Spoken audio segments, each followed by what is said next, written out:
50 years ago this very month, a couple of teenagers threw a back-to-school party in the Bronx with music provided by DJ Kool Herc. That event turned out to be the birth of one of the biggest and most influential music genres of all time, hip-hop.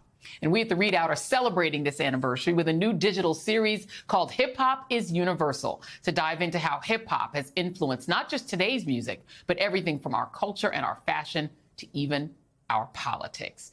Joining me now to explain is The ReidOut blog's very own Jahan Jones. Jahan, it is good to see you.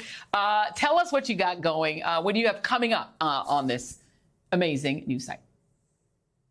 Yes, just thank you so much for having me on to talk about this, Joy. As you mentioned, we got Hip Hop is Universal coming up. What better occasion to talk about the awesome power of what I believe to be one of the most potent forms of self-expression to be known in humankind. And so we are going to be debuting hip hop focused blogs, podcasts, some playlists as well. Look, you might even see me play some instruments. I keep my tools on me. So I'm making some beats for all of y'all as well. But the point here is really to celebrate the last 50 years of hip hop, but also to assess what the future of hip hop looks as well. As I write in the introductory post, hip hop has touched every aspect of life, from politics to race to business to power to sex to technology to space even. I talk about how in March, the first song to be debuted from outer space was produced by Lazarus, who is a rapper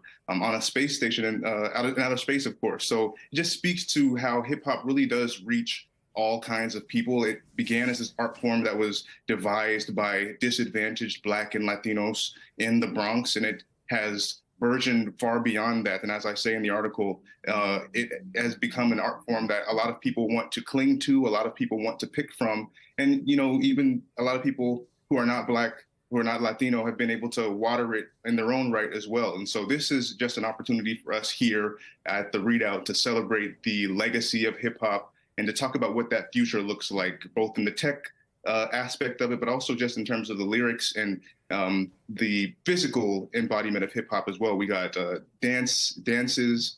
Dance culture is a big part of hip hop culture. I write about how car culture has been influenced by hip hop. I write about how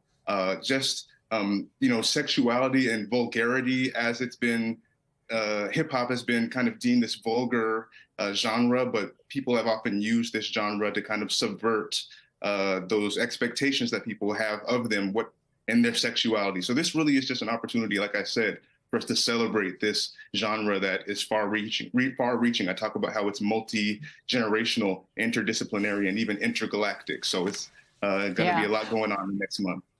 Oh, well, hip-hop went to the Supreme Court. I mean, look, Uncle Luke fought a whole Donald Trump is talking about his free speech rights. Uncle Luke, he already did that, been there, done that. Exactly. It is interesting because this is a genre that, there was a time when country music was the #1 form of music in America, but hip-hop globally is actually, the dominant form of music and has influenced everything, including country music.